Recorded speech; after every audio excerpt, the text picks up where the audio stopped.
भाइयों और बहनों, बच्चों और बुजुर्गों, मेरा यहां फिल्म से पहले आकर यूं आप लोगों से बात करना आपको थोड़ा अजीब लग रहा होगा, पर यह एक अनोखा विषय है। ये कहानी है आजादी की शुरुआत की। ये कहानी है मोसेस की। जैसा कि बहुत से लोग जानते हैं कि हमारी होली बाइबल में मोसेस की जिंदगी के 30 सालों का बयान है। वो 3 महीने का था जब फिरौन की बेटी बेथिया को वो नील नदी में एक बहती हुई टोकरी में मिला था, और कई साल बाद उसने उसे मिस्र का शहजादा बनाया। जब उसने जाना कि वो एक यहूदी गुलाम है, तो उसने मिस्र वासियों को मिटा दिया। जिन बातों की जानकारी नहीं थी, वो जानने के लिए हमने इतिहासकारों की मदद ली, जैसे कि फाइलो और जोसेफस। फाइलो उस जमाने के इतिहासकार थे जब जीसस क्राइस्ट धरती पर आए, और जोसेफस उसके 50 साल बाद आए, और उन्होंने रोमन के हाथों जेरूसलम की तबाही देखी। इन इतिहासकारों के कब्जे में वो कागजात थे जो दुनिया वालों की नजरों में या तो धूल में मिल गए थे या खो गए थे।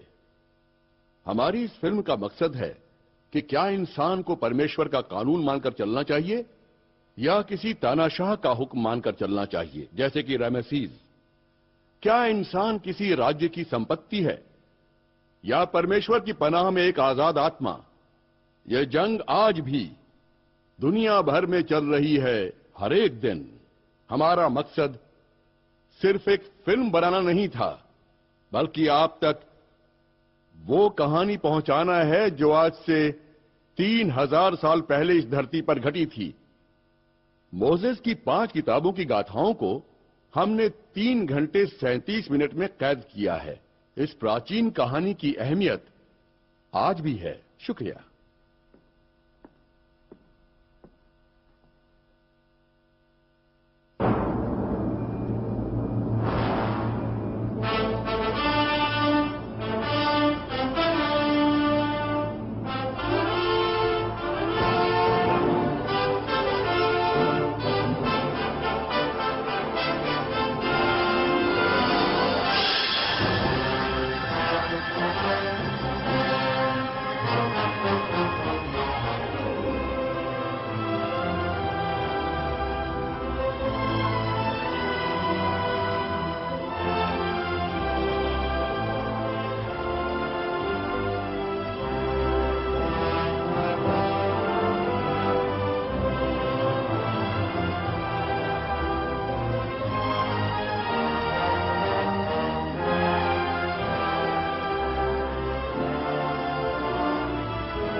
परमेश्वर ने कहा, दुनिया में उजाला होने दो, और उजाला हो गया। और फिर इस उजाले से परमेश्वर ने जमीन पर जिंदगी की रचना की और इंसान को धरती की हर चीज पर हुकूमत करने का मौका मिला। उसे अच्छाई और बुराई के बीच चुनाव करने का मौका मिला, पर हर कोई मनमानी करने लगा क्योंकि वो ईश्वर के कानून को समझ नहीं पाया था। इंसान इंसान पर हुकूमत करने लगा। हारने वाले को जीतने वाले की खिदमत करनी पड़ती थी, कमजोर को ताकतवर की गुलामी करनी पड़ती थी, और इस तरह दुनिया से आजादी का माहौल खत्म हो गया। मिस्र के हुक्मरानों ने इजराइल के बच्चों पर सितम ढाए और उन्हें गुलामी की कड़ी जंजीरों में जकड़ दिया। उनकी गुहार ने आसमान का सीना चीर कर रख दिया, और आखिरकार ईश्वर ने उनकी गुहार सुन ली और मिस्र की एक छोटी सी झोपड़ी में रहने वाले अमरा और योशाबेल के घर अपना नन्हा फरिश्ता भेजा, जिसके दिलो दिमाग पर ईश्वर का कानून और फरमान लिखे जाने वाले थे। वो अकेला पूरी हुकूमत के खिलाफ खड़ा होने वाला था। महान फैरो, कल रात हमारे ज्योतिषियों ने एक बुरे सितारे को मिस्र के एक घर में दाखिल होते देखा। तो क्या जंग होगी? सिनाई और लीबिया की सरहद से लेकर नील नदी के इलाके तक कौन सा मुल्क हमारे खिलाफ तलवार उठाएगा? जिस दुश्मन से डर है वो मिस्र के सीने में है। क्या? हमारे यहूदी गुलाम जो गोशन में रहते हैं। मैं दुश्मन को उसकी तलवार से पहचानता हूं, ना कि उसकी जंजीरों से। पुरोहित, जंजीरों को तलवारों में बदलते देर नहीं लगती महान फैरो। कुदरत का फरमान है कि इन्हीं गुलामों में से एक मसीहा पैदा होगा जो उन्हें गुलामी से आजादी दिलवाएगा। सितारे ने उसके जन्म का ऐलान किया है। तो खत्म कर दो सारे यहूदियों को। गुलाम संपत्ति होते हैं सेनापति। जितने ज्यादा गुलाम होंगे हम उतनी ज्यादा ईंटें बनाएंगे। थोड़ी बहुत कम ईंटें बनेगी तो ज्यादा फर्क नहीं पड़ने वाला गोशन में। वो हमारा पूर्वी द्वार है। क्योंकि ये मसीहा एक नवजात शिशु है, इसलिए सारे नवजात बच्चों को मार दें। हर नवजात यहूदी नर बच्चे को खत्म कर दो। ये हमारा फरमान है और इस पर अमल किया जाए। ये फरमान है हमारे पहले रेमेसिस का।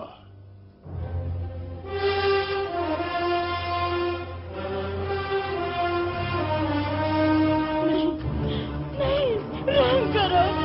नहीं,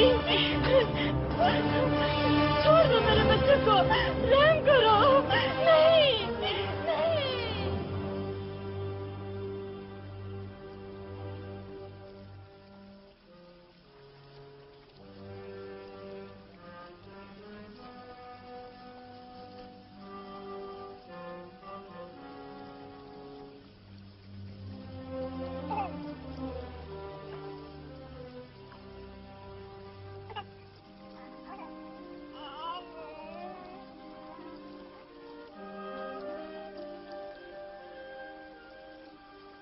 हे इब्राहिम के ईश्वर, मेरे बच्चे को अपनी पनाह में ले ले।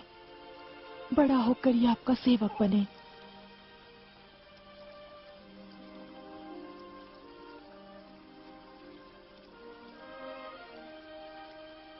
पर माँ, हमने तो अब तक इसका नाम भी नहीं रखा है। ईश्वर खुद इसे एक नाम देंगे।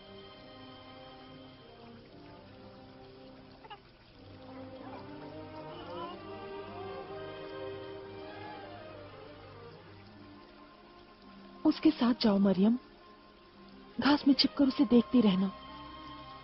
देखे ईश्वर भेज रहे हैं किसके पास। ठीक है माँ।